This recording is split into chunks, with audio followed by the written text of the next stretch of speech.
여호와께서 이르시되 너는 나가서 여호와 앞에서 산에 서라 하시더니 여호와께서 지나가시는데 여호와 앞에 크고 강한 바람이 산을 가르고 바위를 부수나 바람 가운데 여호와께서 계시지 아니하며 바람 후에 지진이 있으나 지진 가운데에도 여호와께서 계시지 아니하며 또 지진 후에 불이 있으나 불 가운데에도 여호와께서 계시지 아니하더니 불 후에 세미한 소리가 있는지라.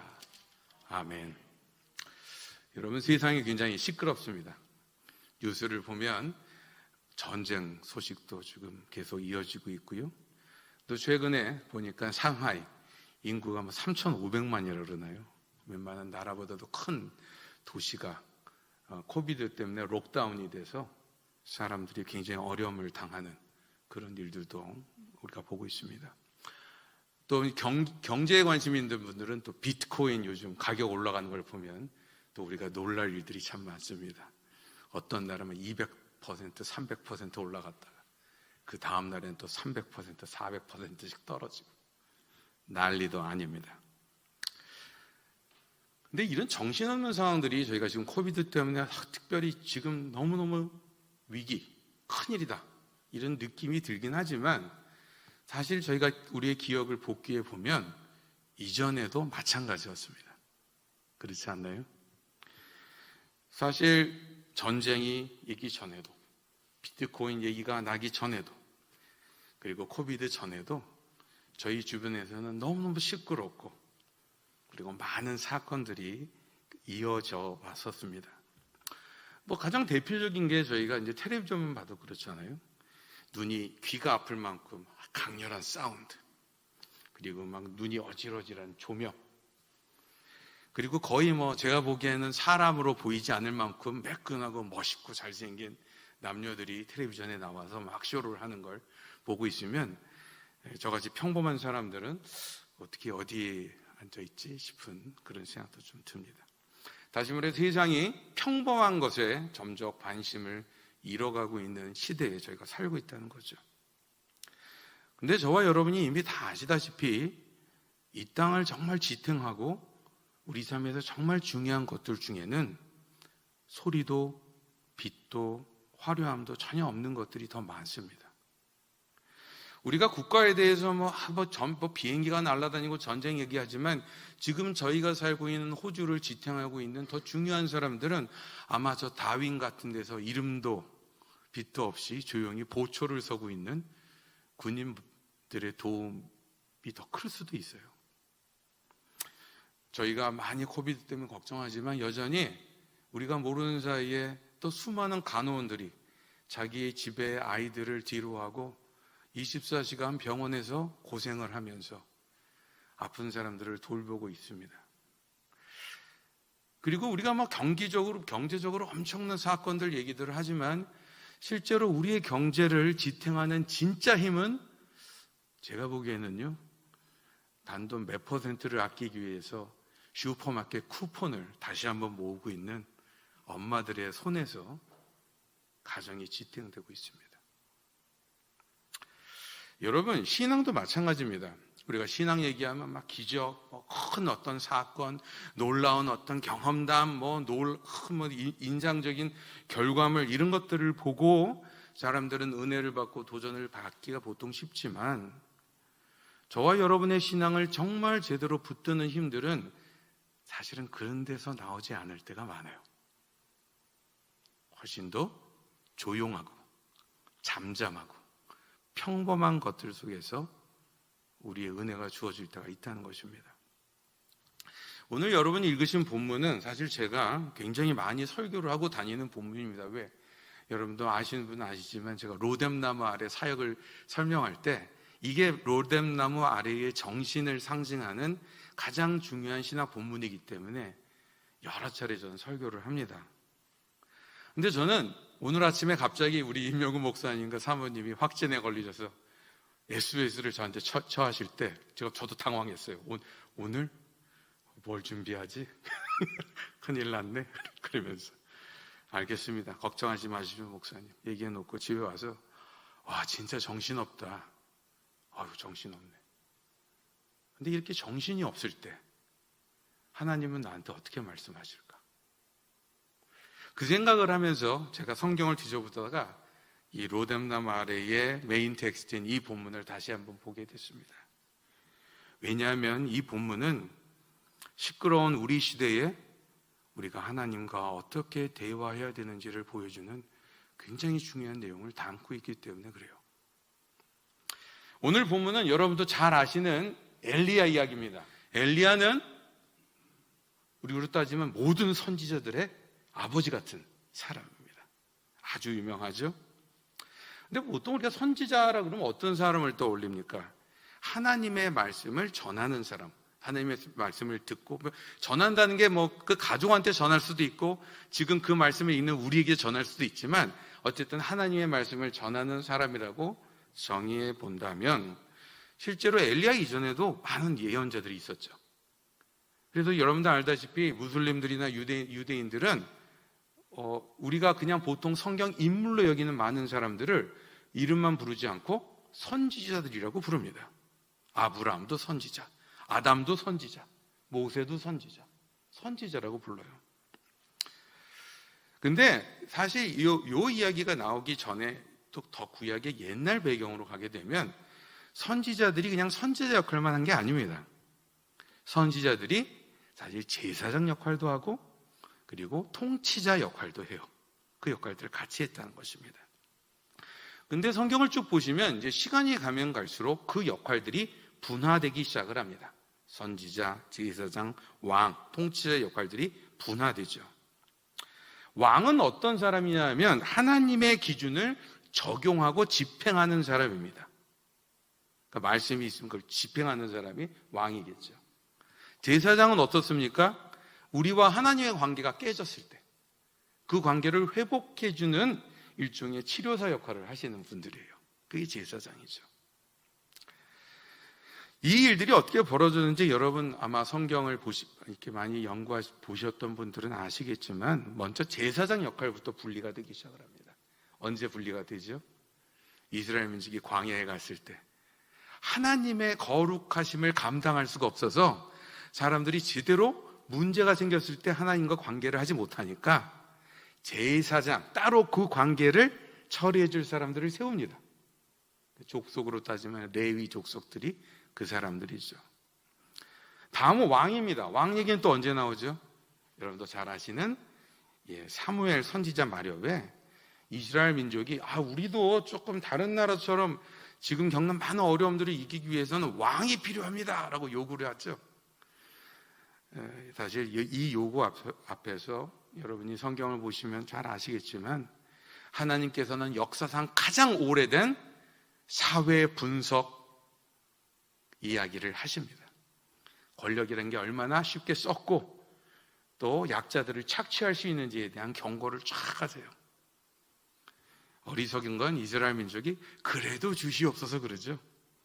하나님께서는 그 고집을 꺾지 않으시고 배려해 주십니다.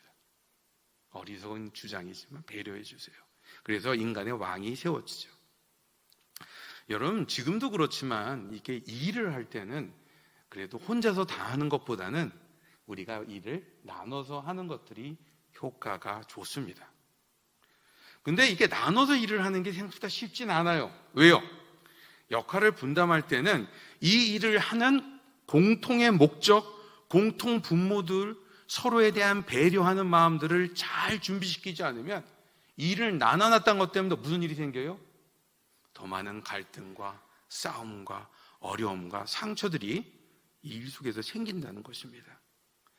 바로 그래서 그런 점들 때문에 그게 조직, 그게 회사든 어디든 다 마찬가지지만 그리고 교회도 마찬가지지만 조직이 더 자세하게 만들어지고 일이 분담되면 분담될수록 각 분담하신 분들이 아무리 알아서 일을 잘한다 할지라도 여전히 그 사람들 전체를 묶는 훈련 그리고 같은 신앙의 고백 그리고 같이 공부하면서 배워나가는 그런 서로에 대한 이해들이 있지 않으면 사실 갑자기 문제가 터집니다. 우리가 예상도 못한 데서 뻥뻥뻥 문제가 터져요. 때문에 교회가 커지고 사역이 늘어나면 사역만큼 온 교회가 같이 말씀을 연구하고 신앙 고백으로 서 있는지 꼼꼼히 점검하고 훈련할 필요가 생깁니다. 그리고 일하는 것만큼이나 같이 마음을 모으고 교제하는 일들을 해야만 됩니다. 안 그러면 일하다가 점점 더 상처만 생기는 일들이 너무나도 많이 벌어지기 때문에 그래요. 근데 이런 상황이 우리의 경험에서만 확인되는 게 아니라 지금 성경에 나오는 얘기라는 거예요. 성경에. 왜요? 특히 또 여러분 아시지만 선지자하고 왕이 세워지는 그 배경 얘기해 드렸을 때 그 배경에 뭐가 있어요? 인간의 연약함, 인간의 아둔함 때문에 그거를 배려해 주시기 위해서 하나님께서 역할을 분담시켰다는 것을 우리가 볼 수 있었죠. 바로 그 점 때문에 그렇게 역할이 나눠졌기 때문에 이제 더 중요한 게 뭐가 되겠어요? 그것을 묶어줄 하나님의 말씀이 점점 중요해진 것입니다. 다시 말해 선지자의 역할이 점점 더 중요해진 거예요. 근데 실제로 걱정하던 문제가 이스라엘 민족 역사에 생깁니다. 특히 다윗 왕이 죽고 난 다음부터 그 상황들이 아주 심각해져요. 왜? 바로 역할이 분단되면 여러 가지 일들을 가운데서 붙들어주고 하나로 만들어줄 그 선지자들이 어떻게 됐어요? 타락하기 시작합니다. 타락하기 시작해요. 어떻게 타락합니까? 여러분도 기억하실 거예요. 다윗 왕 때만 하더라도 나단 선지자가 다윗이 불의를 저질렀을 때 사실 절대 왕 앞에서 눈도 깜짝 안 하고 하나님의 말씀으로 그의 죄를 지적하고 회개케 하는 용감함이 있었잖아요. 근데 그 후부터 나오는 상황들을 보면 왕들한테 옳은 말하는 선지자들이 등장하지 않습니다. 아마 전반적인 분위기는 이랬던 것 같아요. 왕한테 좋은 소리 해주고, 그분이 듣고 싶은 얘기만 자꾸만 해주고, 칭찬해주고, 이런 사람들만 주변에 있었던 것 같습니다. 이러한 기성화와 타락의 흐름 속에 도전장을 낸 사람이 등장해요. 바로 이 사람이 여러분이 잘 아시는 엘리야입니다. 그래서 엘리야가 중요해요. 성경을 보면 엘리야 이야기는 크게 이제 17장부터 21장 전체에 걸쳐서 등장하는 한 단락이 있고 그 단락 안에는 4개의 프로세스, 단계별로 일들이 진행되는 걸 볼 수 있습니다. 나중에 이게 설교 들으시고 집에 가시면서 성경 보시면 기억이 막 나실 거예요. 17장이 먼저 시작 부분입니다. 17장에 보면 이 전체 얘기의 배경 얘기를 해요. 배경이 뭡니까? 가뭄입니다. 가뭄이 딱 나타나요. 근데 여기서 가뭄은 그냥 일반적인 가뭄이 아니고 특별히 하나님께서 뭐로 주신 가뭄이에요? 이스라엘 민족의 배교에 대한 심판으로 주신 가뭄이다라고 분명히 나옵니다. 다시 말해 하나님의 모델 백성으로 살아야 될 이스라엘이 그 역할을 실패하자 그들의 삶을 고통 속에서 돌아볼 수 있도록 하신 하나님의 심판이었다는 거예요. 두 번째 이야기는 이제 18장부터 진행이 됩니다. 17장이 배경이라면 18장은 뭡니까? 본격적인 대결입니다. 여기에 이제 유명한 갈멜선에서 싸우는 이야기가 등장해요. 850명의 가나안의 선지자들과 엘리야 혼자서 싸우는 진짜 멋있는 장면이죠. 그리고 여기서 여러 가지 우리가 그림책도 보고 주일학교 때도 너무 많이 봐서 여러분 아마 이렇게만 해도 떠올리실 겁니다. 구름 하나가 저 끝에서 나타나서 갑자기 하늘을 덮으면서 비가 막 쏟아지고. 근데 이 이야기의 핵심은요, 이 창조 세계의 주인이 누구시라는 걸 보여줘요? 하나님이다라고 하는 것을 보여주는 이야기입니다. 그리고 나면 이제 19장에 갑니다. 그럼 19장에 되면 대결을 해서 이겼으니까 해피엔딩 해야 되지 않겠어요? 아닙니다. 19장부터 반전이 일어납니다. 도리어 반대의 일이 벌어져요. 어떤 일이요? 도리어 이세벨 여왕의 탄압이 더 심해집니다. 그리고 엘리야는 좌절에 빠져요. 너무너무 힘들어요. 여기에 그래서 로뎀나무 아래의 주제가 나타납니다. 왜? 저희가 너무 힘들고 포기하고 싶을 때 하나님은 저희를 회복시켜 주시는 이야기가 여기 나타나요. 회복시켜 주시는. 근데 회복의 방법 중에 재미있는 방법이 여기에 나중에 설명드리겠지만 물과 떡으로 먹이시고 재우시고 그래서 힘을 찾으니까 어디로 데리고 가세요? 호렙산으로 데리고 가십니다. 그래서 거기서 말씀하세요. 그것으로 그의 온전한 회복이 일어나는 일들이 벌어집니다. 그리고 마지막 이 19장 마지막 파트부터 20장 21절에 보면 그 약속했던 내용, 하나님께서 야 엘리야 네가 생각한 것보다 하나님은 나는 이 상황들을 엉망으로 두고 있지 않아. 내가 컨트롤하고 있고 다 준비가 되어 있어. Don't worry 라고 얘기하셨던 내용들이 실제로 이루어지는 이야기들이 등장을 합니다. 아합왕의 심판과 이루어진 약속 성취의 이야기, 그렇게 해서 17장부터 21장까지 얘기가 쭉 지어지고 거기 안에 우리가 오늘 읽었던 19장 얘기가 등장을 하는 것입니다. 근데 여러분 이 얘기를 가만 보시면 이 이야기의 중심부에는 이런 시끄럽고 거창한 역사가 중심이 아니에요. 도리어 이 본문이 중요한 이유는 딴 데 있습니다. 되게 두 가지를 꼽을 수 있는데요. 하나는 엘리야가 맞상대해야 됐던 상황 때문에 이 본문은 중요합니다. 왜? 바로 이 엘리야의 상황이 지금 저와 여러분이 상대하고 있는 이 현실과 별로 다르지 않기 때문에 그래요. 별로 다르지 않기 때문에. 두 번째는 이 물론 문제 앞에서 하나님께서 문제를 푸시는 방법, 이게 중요합니다. 여기서도 우리는 지금까지도 하나님께서 우리가 문제가 생겼을 때 우리에게 문제를 푸시는 방법의 좋은 모델을, 역사를 볼 수 있기 때문에 이 부분이 중요해요. 자, 그럼 이 두 가지를 간단히 살펴보고 오늘 말씀을 정리하겠습니다. 첫 번째, 엘리야의 상황입니다. 여러분들 알다시피 엘리야 이야기는 아까 뭐라 그랬죠? 막 수많은 기적과 놀라운 역사 얘기로 가득합니다. 처음 시작에 뭐 얘기 나와요? 과부 아들 살리는 기적, 그것도 또 놀라운 기적이죠.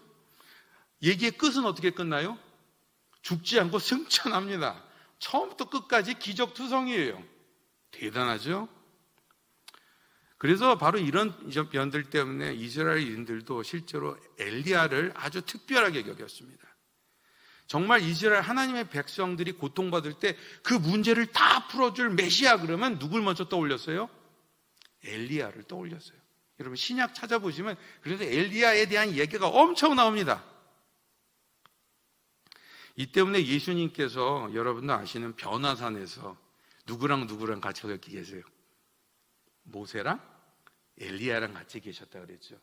그게 상징하는 게 뭐냐면 그 환상을 본 사람들은 바로 직관적으로 그게 뭔지를 눈치챌 수 있었어요. 아, 우리가 지금까지 기다리던 메시아구나. 예수님이 보통 좋은 훌륭한 선생님 정도가 아니라 메시아구나라는 것을 알 수 있게 하는 그런 방법이었다는 것입니다. 근데 아무리 놀라운 능력과 기적이 이어져도 어떤 상황을 만나게 돼요? 이세벨로 대표되는 악한 세상의 권력은 눈도 깜짝하지 않습니다. 눈도 깜짝하지 않아요. 이게 뭘 말하겠어요? 여러분, 정말 이 세상을 하나님께 돌리는 힘은 우리가 잘 나가고 우리가 힘이 있고 우리가 더 멋지고 더 사람들에게 인상적인 뭔가를 만든다고 해서 사람들을 하나님께로 돌릴 수 있는 것이 아니다 하는 것을 보여주는 또 다른 예화예요. 도리어 여러분 영적인 어떤 도전들은 우리 깊은 속에 있는 우리의 실상을 드러내는 도전이기 때문에 많은 사람들이 당신 회개해 그러면 어떻게 반응합니까? 맞습니다. 저 회개해 이렇게 반응하지 않아요. 내가 뭘 잘못했다고? 나처럼 잘 살아본 사람이 있으면 나와봐! 그러면서 화내고 반발하는 게 세상의 반응입니다. 이게 우리가 만나는 영적 현실이라는 거예요. 하나님의 영광이 이 땅에 아무리 드러나도 세상은 더 강팍하게 반응하는 것이 우리의 현실이라는 거예요. 지금도 복음을 듣고 하나님의 놀라운 역사를 경험하고 여러분이 또 그런 어떤 간증들 들을 때마다 어떤 생각이 드세요? 아, 그리스도 안에 있으면 이런 어려움들도 이길 수 있고 저런 힘도 얻을 수 있고 정말 멋진 인생을 살 수 있겠구나라고 하는 그런 감동과 그런 어떤 기대들이 생길 때가 있지 않으세요? 근데 시간이 지나면서 우리를 실제로 기다리고 있는 것은 신앙 때문에 오는 위로와 소망만큼이나 큰 실망과 어려움들이에요. 실망과 어려움들이에요.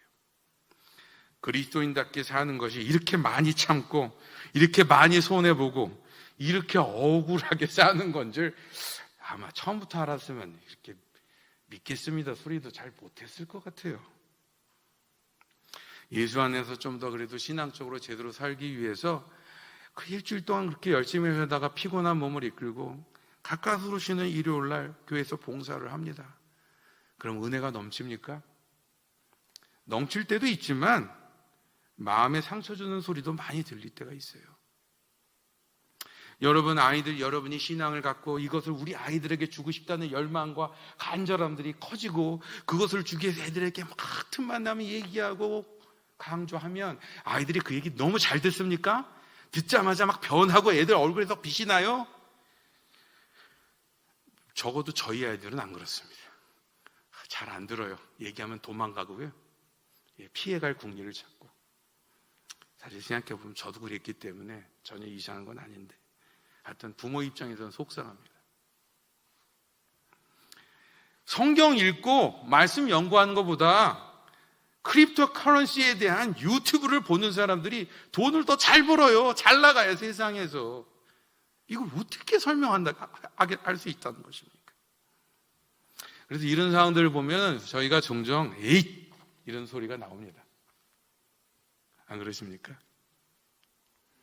실제로 엘리야 얘기를 보시면 엘리야가 이런 상황들, 19장의 상황을 만났을 때 정말 속상해요. 그래서 여러 번 해서 계속 하나님께 뭐라고 얘기하냐면 날 좀 죽여주세요. 날 좀 죽여주세요 그래요. 못 견디겠다고. 이 상황을 못 견디겠다고 날 죽여주세요라고 계속 얘기해요. 근데 여러분 바로 이 지점에서 신앙의 가장 강력한 증거들이 나타납니다. 어떤 것이요? 우리의 고난이 깊을수록 하나님의 은혜가 커지는 역사 말이에요. 우리의 어려움이 커질수록 하나님의 은혜가 더 깊이 느껴지는 그 경험 말입니다.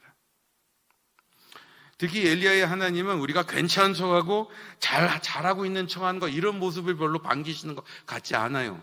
도리어 어떤 모습이요? 아프면 아프다고 얘기하고요. 엄살도 좀 피고요. 힘들면 힘들어도 죽겠어요 라고 소리치는 그 모습 앞에 하나님께서 야단치지 않으세요. 반박하지도 않으세요. 그 얘기를 들으십니다. 그리고 도리어 이 몸부림 앞에서 그분은 조용히 우리의 아픔에 공감하시고 더 나은 것으로 채워주시는 역사를 시작하세요. 이런 면은 예수님이 주기도문을 가르치실 때도 나타납니다. 여러분 기억하시죠? 누가복음에 나오는 주기도문 본문에 보면 그 배경에 무슨 얘기가 나옵니까? 과부의 조르는 모습을 비교하면서 주님 앞에 우리가 기도할 때 그런 간절한 모습이 있어야지 정상이다 이 얘기를 하세요. 여러분도 잘 아시지만 건강한 기도는 무조건 큰 소리로 조르는 건 아닙니다.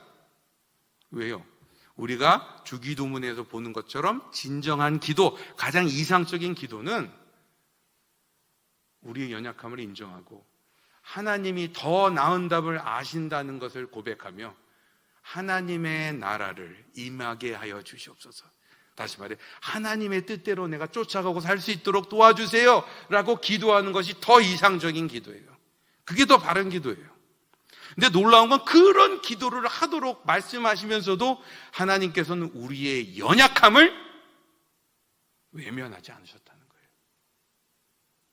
저희의 절절한 아픔과 씨름들을 받아주실 준비를 하면서 우리의 기도를 기다리고 계신다는 것입니다.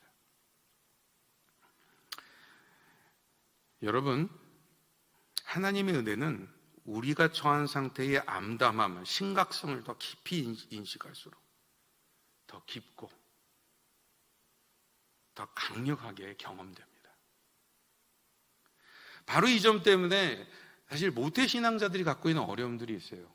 뭐냐면 모태신앙자들은 사실 이게 저도 그렇지만 부모님들, 이렇게 예수 믿는 부모님들 아래 자라면서 그렇게 나쁜 짓을 해볼 기회가 많지 않았거든요. 그래서 예수를 믿고 나서 내가 뭐 특별히 죄에서 건짐을 받았다 이런 느낌이 그렇게 강하지 않아요. 왜냐하면 그 전에도 별로 그렇게 나쁜 짓을 하면서 산 기억이 안 나니까. 근데 어떤 경우든 우리의 속 내면을 더 깊이 들여다보면 볼수록 저희는 저희를 마음대로 할 수 없는 죄인들입니다. 저희는 창조자 하나님께 순종하지 않는 반역자들이에요. 저희는 그분이 주시는 은혜와 축복들을 감사하지 않는 배은망덕자들입니다. 그리고 그러한 인식들이 먼저 제대로 있지 않고서는 하나님이 우리에게 주시는 은혜의 깊이를 제대로 깨달을 수가 없어요. 바로 그 점 때문에 고난이, 아픔이, 상처가 클수록 은혜가 커지는 이유가 그래서 나타난다는 것입니다. 바라기는 우리의 고통을 받아주시고 들어주시는 그 하나님의 선하심에 의지하여 믿음의 도전들을 잘 이겨나가시는 저와 여러분이 되길 주님의 이름으로 기원합니다. 두 번째로 비교되는 장면은 하나님이 말씀하시는 방법이에요. 여러분, 엘리야의 불평 앞에서 하나님은 조금 어떻게 보면 좀 너무 차갑게 반응하십니다. 별로 대꾸도 안 하세요. 근데 어떻게 반응하세요? 말은 별로 안 하시는데 행동으로 움직이십니다. 뭘로 하십니까? 빵과 물을 가져다 주시고 먹이신 뒤에 재우십니다. 제가 제일 좋아하는 파트예요. 재우세요. 먹이시고. 이거는 뭘 의미하냐면 영적인 이야기를 할 때도 여러분 하나님께서 우리에게 주시는 쉼에는 육체적인 쉼도 포함되어 있다는 것을 의미합니다. 믿는 자들이 우리의 육체의 쉼을 간과하시면 안 돼요. 왜? 하나님께서 원하시는 쉼 안에는 실제 우리가 쉬는 것들이, 몸으로 쉬는 것들도 포함되어 있다는 것입니다. 그리고 그렇게 힘을 차린 엘리야는 호렙산으로 갑니다. 호렙산은 여러분도 알다시피 뭐 하던 산이었어요? 모세가 율법을 받았던 곳입니다. 다시 하나님의 백성이 이제 하나님의 백성으로 어떻게 살아가며 온 세상을 향해 하나님의 질서, 하나님의 의가 뭔지를 드러낼 수 있도록 그 기준들을 받은 곳이에요. 그걸 뭐라 그러죠? 우리가 십계명이라고 얘기하죠. 그걸 받는 곳입니다. 그럼 하나님께서 호렙산으로 엘리야를 데리고 갔다는 건 무슨 뜻일까요? 하나님의 그의 백성을 부르신 처음의 경험, 믿음의 출발점으로 다시 데리고 가셨다는 뜻입니다. 다시 새롭게 시작하라. 다시 새롭게 시작하라. 이것이 바로 하나님께서 엘리야에게 말씀하시는 말씀의 내용이라고 볼 수 있어요. 그런데 이어지는 사건에서는 하나님이 말씀하시는 전달 방식이 또 나타납니다. 방식. 어떤 방식으로 말씀하세요? 오늘 보신 본문이 그 얘기예요. 엄청난 자연현상과 기적과 막 지진과 화산과 막 난리가 나요. 근데 그 난리 앞에 뭐가 없더라? 여호와가 계시지 아니하더라. 그리고 어디서 여호와의 목소리가 들리기 시작합니까? 우리가 읽지는 않았지만 13절 앞부분에 나오듯이 굴 속에서 아주 작고 희미한 소리로 말씀하십니다. 아주 작고 희미한 소리. 여기 이게 무슨 뜻이라고 생각하십니까? 이거는 작고 희미한 소리가 뭐죠? 작고 희미한 소리는 그냥 있으면 안 들리는 소리입니다. 작고 희미한 소리는 우리 주변에도 수많은 항상 벌어지는 소리들인데 우리가 신경 쓰지 않고 관심을 돌리지 않고 일부러 주목하지 않으면 그냥 넘어가는 소리들이에요. 작고 희미한 소리입니다. 하나님은 거대한 사건 그리고 큰 담론 기적 같은 곳에서도 말씀하시지만 실제로 그것만큼 혹은 그 이상으로는 우리가 지나치기 쉬운 현상, 우리가 평범하게 여기는 관계, 그리고 이미 우리에게 주셔서 너무너무 많이 들어갔고 이제는 딱 그 설교 본문표도 목사님이 대강 포인트 1, 2, 3를 뭘 말씀하시겠구나라고 짐작되는 그 뻔한 이야기 속에서 말씀하시는 것을 말하는 거예요. 그런데 그 말씀은 어떨 때만 들을 수 있습니까? 저희가 귀를 기울여야만 들을 수 있는 말씀입니다. 일부러 관심을 돌리고 주목해야지만 알 수 있는 말씀이에요. 사실 우리는 웬만한 큰 사건이 터지지 않으면 평소보다 그보다 더 긴장하거나 뭔가 새로운 메시지 같은 걸 잘 빼오지 못하죠. 하나님이 그래서 하나님 왜 이렇게 말씀 안 하십니까? 이렇게 우리가 느껴질 때가 참 많아요. 너무 조용하십니다.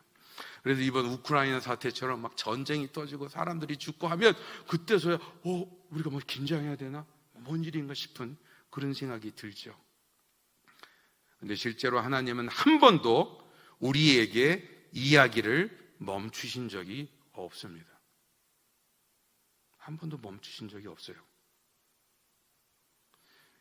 하나님의 이야기는 매주 듣는 하나님 예수 목사님의 말씀에서만 나오는 것이 아닙니다. 내 아내가 나에게 부리는 짜증 속에도 하나님의 음성이 들어있을 수 있어요. 우리 아이가 짓는 미소 속에서도 하나님의 음성이 들어있을 수 있습니다. 지나가는 이웃이 던지는 한마디의 얘기가 지금 내가 들어야 될 이야기일 수도 있어요. 오래간만에 전화로 듣는 어머니의 목소리 속에서도 하나님은 나에게 말씀하실 수 있습니다. 그러나 가장 중요한 것은 하나님의 말씀, 이미 우리가 수십 번 수백 번 설교로 또 성경 구절로 암송으로 외웠던 그 뻔하게 보이는 말씀 속에서도 우리가 놓치고 있고 잊고 있고 충분히 마음에 두지 못하는 하나님의 도전들이 항상 있다는 것입니다. 그런데 이런 것들을 가로막는 게 뭐겠어요? 우리 자신이에요. 우리의 내 생각, 내 고집, 내 이해, 내 바쁨, 나의 산만함 때문에 우리는 그 메시지들을 놓친다는 것입니다. 그 메시지를 놓쳐요. 엘리야의 하나님을 통해 저와 여러분이 얻어야 될 영적 도전은 이것입니다. 여러분이 정말 하나님과 대화하기 원하십니까? 그러면 가장 시끄럽고 소란스러울 때조차 조용히 자신의 주변을 돌아보시고 그동안 놓치고 있었던 음성들의 귀를 기울이시고 무엇보다도 우리가 다 안다고 생각하는 말씀 앞에 다시 한번 귀를 기울이실 수 있는 그런 결단들이 필요하다는 거예요. 도리어 밖이 더 시끄럽고 불안하고 더 흔들릴수록 우리는 작고 희미한 소리를 들을 준비를 해야만 합니다. 그것이 조용한 새벽 기도 시작이든 차 안에서 차분히 보는 성경 묵상이든 아니면 그냥 걸어다니면서 여러분이 혼자서 기도하시는 건 상관없어요. 작고 조용한 소리를 들을 준비가 되어 계십니까? 그것을 막는 여러 가지 방해들을 내려놓을 각오가 되어 계십니까? 여러분, 신앙이 잘하면요, 실제로 이런 소리를 듣는 힘이 커져요. 신앙이 진짜 잘하면 작고 희미한 소리를 들을 수 있는 힘이 점점 생깁니다. 도리어 큰 행사, 큰 집회, 유명한 강사, 아주 재미있는 설교가 아니면 내가 은혜를 잘 못 받는다, 이런 생각이 드신다면 여러분 아직 저희가 신앙이 더 자라야 된다는 뜻이에요. 왜? 아직 우리가 충분히 작고 희미한 소리를 듣고 있지 못하기 때문에 그렇다는 것입니다. 특히 유튜브가 판을 치고 수많은 설교들, 전 세계에 있는 모든 설교자들을 저희가 화면으로 볼 수 있는 이때 사실 자칫 잘못하면 그것이 우리에게 영적인 은혜나 도전의 기회도 되지만 알게 모르게 우리가 더 흥미로운 것, 더 재미있는 것, 더 거창한 것, 더 멋진 것이 아니면 은혜를 못 받고 더 그걸 통해서 도전을 못 받는 일들이 계속 생기고 있어요. 그리고 죄송하지만 그것은 우리에게 축복이 아니라 우리의 영적 수준을 보여주고 있는 부끄러운 현실입니다. 너무나도 시끄러운 이 시대에 신앙의 출발점으로 다시 돌아가 조용히 하나님의 조용한 인도하심에 귀를 기울여 참다운 하나님과의 관계 회복을 경험하시는 저와 여러분이 되길 주님의 이름으로 기원합니다. 결론입니다. 오늘 본문을 통해서 우리는 시대의 혼란 속에서 하나님께서 말씀하시는 법을 살펴봤어요. 시대가 악하고 혼란스러울수록 신앙의 도전과 시련은 현실이라는 것을 잊지 마시고 그때마다 솔직하게 부르짖을 수 있는 특권을 낭비하지 않으시기 바랍니다. 쓰세요. 약간만 힘들고 어려우시면 부르짖고 하나님께 막 외치시고 도와달라고 SOS를 청하세요. 가장 어리석은 요청이라 할지라도 하나님은 그 이야기, 그 마음을 함부로 하지 않는 분이십니다. 그걸 통해서 우리가 깊은 은혜를 체험할 수 있어요. 그리고 무엇보다도 작고 희미하게 말씀하시는 그분의 소리를 찾아 주변과 익숙한 것, 일상적인 것들 속에 말씀하시는 하나님의 귀를 기울이실 수 있고, 무엇보다도 익숙한 말씀 속에서 여전히 저와 여러분을 도전하시는 그 하나님을 만나실 수 있는 우리 영락교회 교인들이 되시길 주님의 이름으로